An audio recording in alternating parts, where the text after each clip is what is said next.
Selamat sore adik-adik. Sore. Oke.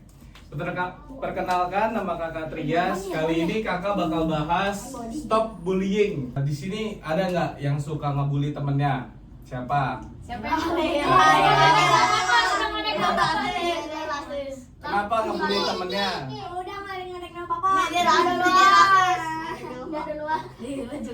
Nah, adik-adik di sini tahu nggak sih apa bahaya di balik bullying itu? Nah, kali ini kakak akan bahas apa aja dampak dari bullying itu. Boleh tolong Kak Alisa? Bullying itu ada beberapa tipe. Yang pertama itu kalau bikin teman kita sedih atau kita ngerasa takut. Semisal kalian menjelek-jelekan orang lain gitu, atau ngomong bahasa kasar, atau kalian mengkucilkan teman kalian.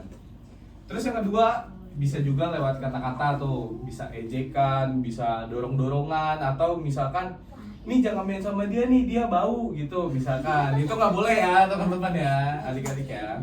Nah, bullying itu nggak baik karena dia menyakiti perasaan orang lain. Dia bisa bikin orang itu jadi pendiam, jadi malas bergaul lah gitu. Kira-kira perasaan teman-teman yang dibully siapa? Di sini ada nggak korban bullying? Siapa yang sering dibully di sini? Nggak ada ya?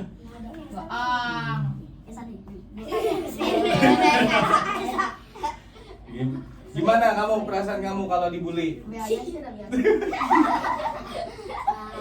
Nah, kalau yang kakak tahu dari beberapa adik-adik yang lain, kalau mereka dibully itu mereka tuh ngerasa sedih, mereka ngerasa takut buat main gitu, takut keluar.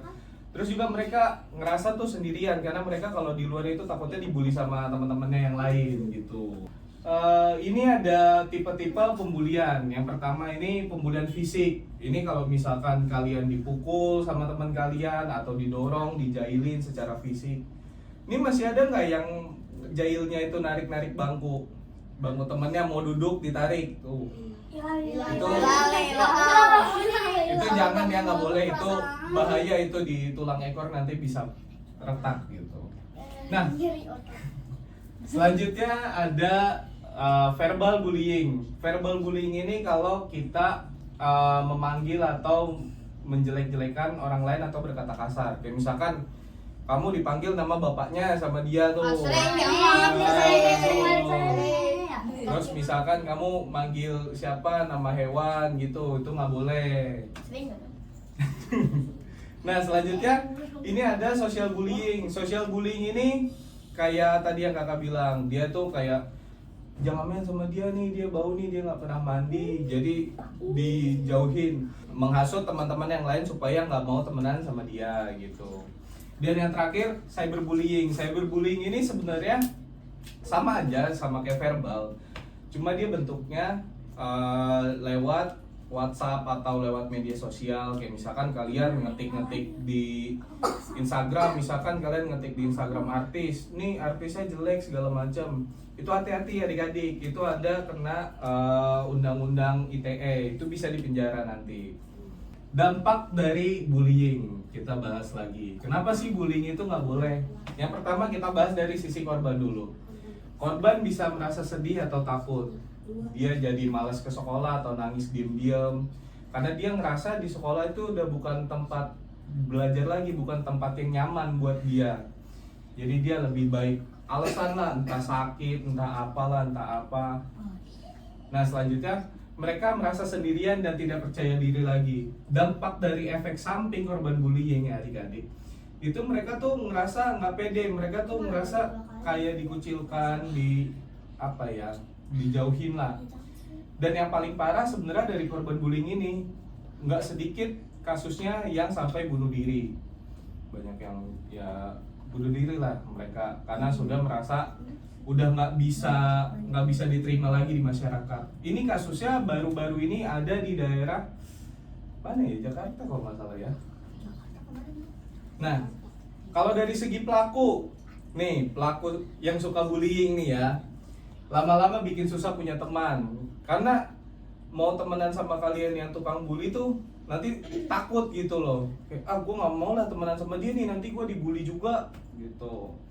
Terus nanti bisa dimarahin guru atau orang tua.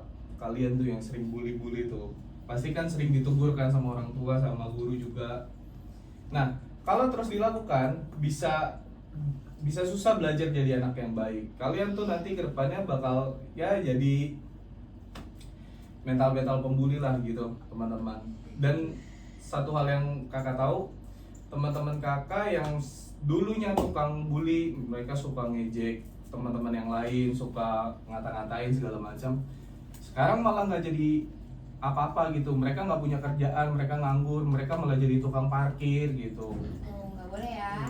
Siapa yang mau jadi tukang parkir? Siapa? Nah, kira-kira kalian tahu nggak tanda-tanda orang yang lagi kena bulian selain dari sini? Apa aja kira-kira? Itu biasanya yang tadinya biasa ceria tiba-tiba nggak mau main bareng lagi atau nggak mau ngobrol lagi gitu. Terus yang kedua, misalkan pensil patah atau mainan yang mereka suka rusak atau tasnya sobek tanpa diketahui kenapa sebabnya gitu. Itu bisa jadi juga dia korban bullying, adik-adik. Nah, terus juga korban bullying tuh sering banget ngerasa tiba-tiba marah, tiba-tiba takut atau sedih tanpa alasan yang jelas. Karena ya itu tadi, mental mereka tuh, korban-korban bullying itu secara nggak langsung mereka udah terkikis psikologinya, apa ya, rasa kepercayaan diri mereka tuh berkurang. Jadi mereka itu bisa tiba-tiba nangis, bisa tiba-tiba marah, bisa tiba-tiba nggak jelas lah. Makanya kalau tiba-tiba teman kalian ada yang mengalami hal kayak gini, itu jangan dijauhin teman-teman. Justru diajak main, dirangkul gitu. Nah yang terakhir ini, seperti yang tadi dibilang, kadang pura-pura sakit karena nggak mau ketemu yang ngebully. Ini yang mereka takutkan. Mereka tuh yang tadinya rajin, misalkan di kelas itu selalu ranking, terus tiba-tiba seminggu nggak masuk misalkan, bisa jadi juga dia korban dari bullying gitu. Sekian sharing dari kakak untuk materi stop bullying. Terima kasih adik-adik, bye-bye. Bye-bye.